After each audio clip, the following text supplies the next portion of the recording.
Communities in Murray County are growing at such a fast pace, they claim to be barely keeping up with all the demand for drinking water.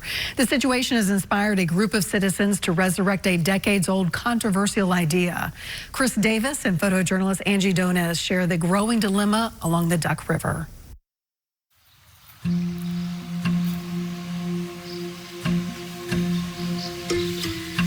Sometimes there's an ancient feel to this place of the many, many people who have used it. To love it, you need to know it. Getting on it and paddling, moving slowly enough to hear the birds, the wind through the trees.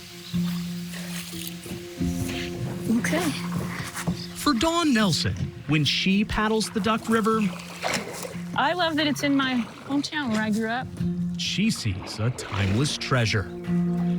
It's the most environmentally diverse, most biologically diverse on our continent, third in the world.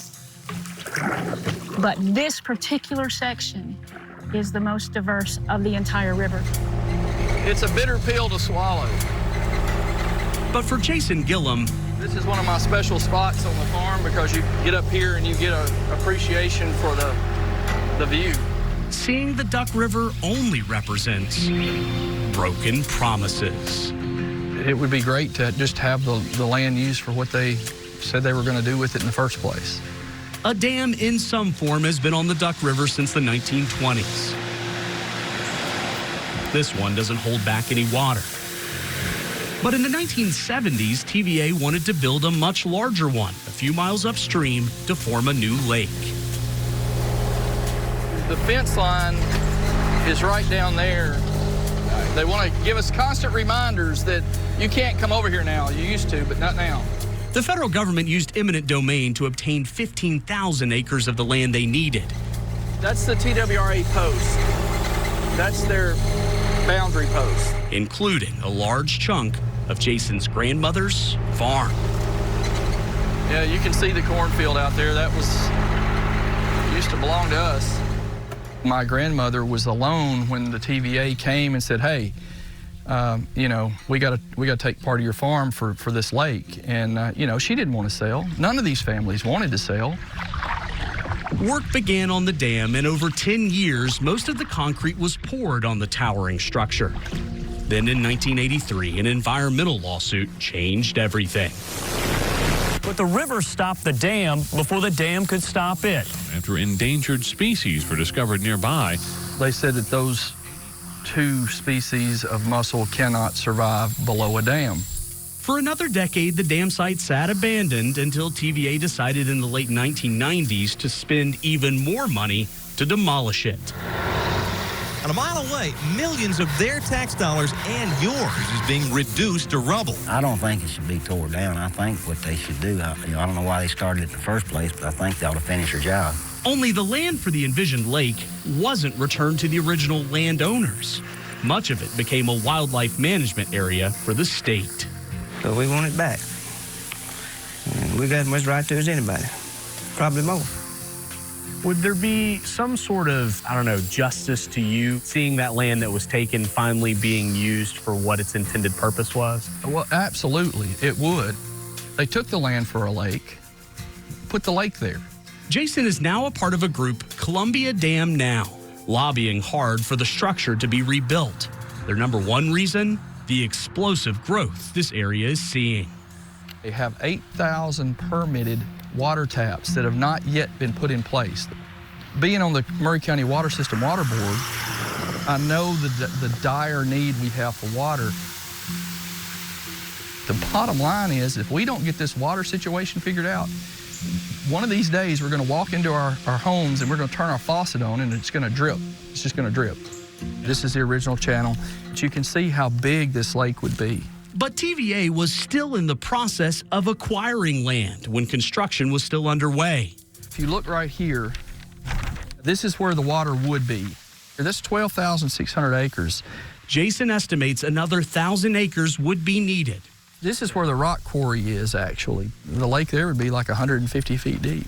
Including homes, farms, and businesses. We're out of business, for sure.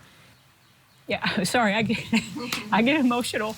Businesses like Higher Pursuit's canoe and kayak rentals would go underwater. The darker shade of pink is land that still has to be purchased, which is pretty substantial. They believe TVA would need thousands of more acres because the agency typically acquires some buffer room. You buy enough so that you can flood, and then you also buy enough so that there's federal control of the shoreline. We actually started in 1998 as a team building company. Jan Seifert co-owns Higher Pursuits with Dawn. The Duck River is a special place for a lot of different reasons. She says to truly understand the Duck River, you have to go out on it. Okay, ready? So, we did. Along with the supporters of the group, Don't Dam the Duck. The goal is here to listen. All of this would be underwater. The rock formations, the trees, all of it. Dawn says she totally gets the need for more drinking water. I understand that human needs come first, but humans also have the ability to make good decisions. But she contends there are alternatives floating around that wouldn't take away their clear stream, riverside caves, and abundant wildlife that can only survive on a river, not a lake. Yeah, this is a rabbit's foot. See how it resembles the shape of a back foot of a rabbit. Including the very species that stopped construction on the dam. And you said these are purple... Purple warty back. Purple warty back, and we love the reason why it's called a warty back. Purple on the inside and warty on the outside. While the Duck River's rocky floor is full of old mussel shells, avid kayaker Stephanie Newland found one still alive. Yeah. It has a fleshy mantle that's kind of exposed, and then when you startle them, they close up. She says these creatures are way more than just a pretty shell. They're tiny river cleaners. As a filter feeder, literally water just flows through them, and they filter small micronutrients out, which clarifies the water and keeps it clear. So I'm going to go put back everything I found, especially the living one. This guy, I marked the spot that he came from. They worry a lake would still drive them to extinction. Have a good life. Get down there and filter.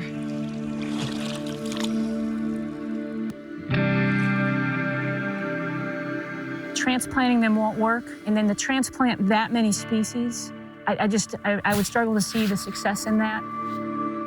It's just one of the unfortunate, aspects of having to have water, and you've got to look at what's more important. He thinks they have enough federal support to do a feasibility study into resurrecting the dam.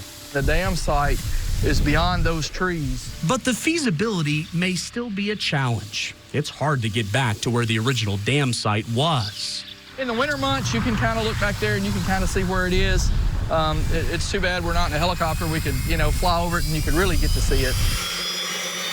Luckily for us, we have Sky 5. Flying over the old dam site, initially it's hard to tell what's actually down there, but when you take a closer look, you can see that some earth has been impounded for where that dam used to be. We're told that maybe there's still a concrete foundation down there, but essentially TVA is going to have to completely start all over. This is a 50-year endeavor that we've always wanted to see come to fruition. For Jason, the completion of the project would make up for the wounds of the past. You can't get rid of that memory that it used to belong to your family, and now the government's got it. But for Dawn, it would create new scars that would never heal. I would just like to know that this is safe. I would like to know that this is going to be here. I won't be here forever. My business won't even be here forever, but the river should be. With photojournalist Angie Dones, Chris Davis, News Channel 5. Great reporting. So what other options could the Columbia area consider when it comes to more drinking water? Tennessee Governor Bill Lee and a task force are looking at the prospect of a pipeline from the Cumberland River to help supplement water supply to the area. However, that idea is still in the early planning process. Meanwhile, if you are wondering if your property could be impacted by resurrecting the Columbia Dam, we have an interactive map that you can use right now on our News Channel 5 app.